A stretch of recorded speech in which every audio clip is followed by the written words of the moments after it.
Hello, welcome back to N-Scale Friday. I'm John, and today we have a model from Atlas to take a look at, so let's head over to the workbench.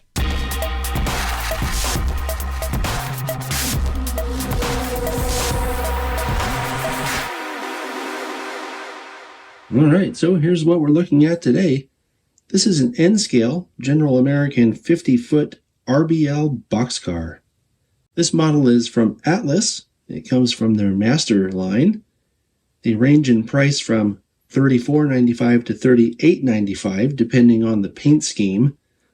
They have a couple of paint schemes down toward the bottom of the list that are special edition. One is for Independence Day and the other is for Halloween. So I'd suggest to go to the Atlas website and see if they have the one you're looking for. I've scrutinized the paint job on this car and found it to be perfect.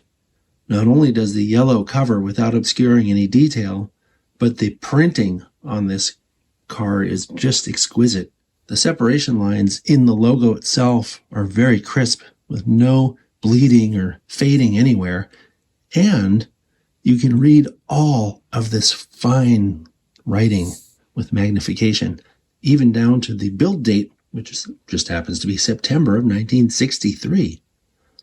The end ladder detail is separately applied on both sides, and the molding around the door is especially nice.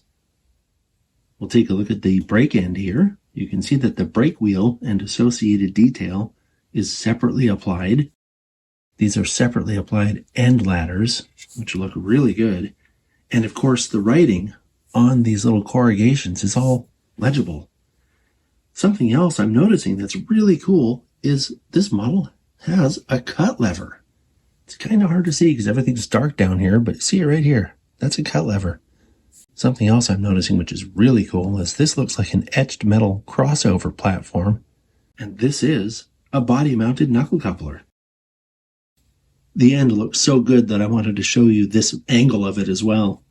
This is just a really nicely done model. We'll briefly take a look at the other side, and you can see the detail and printing is just as good on this side as it was on the original side that I showed. And here's a look at the A end.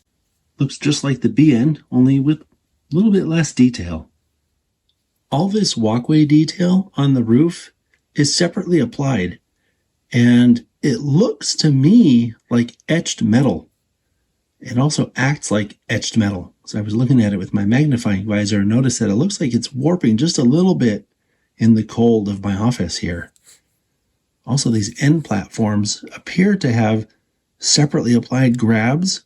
Now, they may not be. This may just be one etched metal piece, but the level of fidelity in these grabs on the end is pretty amazing.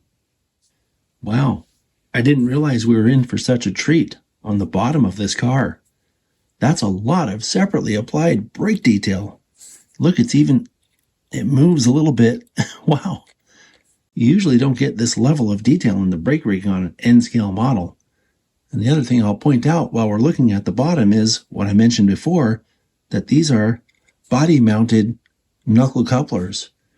Something else that's a treat, and I'm really glad to see it, are these metal wheels. I think Atlas has done a really good job with this model. It has a great paint job. The markings are really crisp. It has small details like those uncoupling levers. And how about the metal wheels and body-mounted couplers? It doesn't get much better than this, folks. Thanks for watching, and I'll see you next time.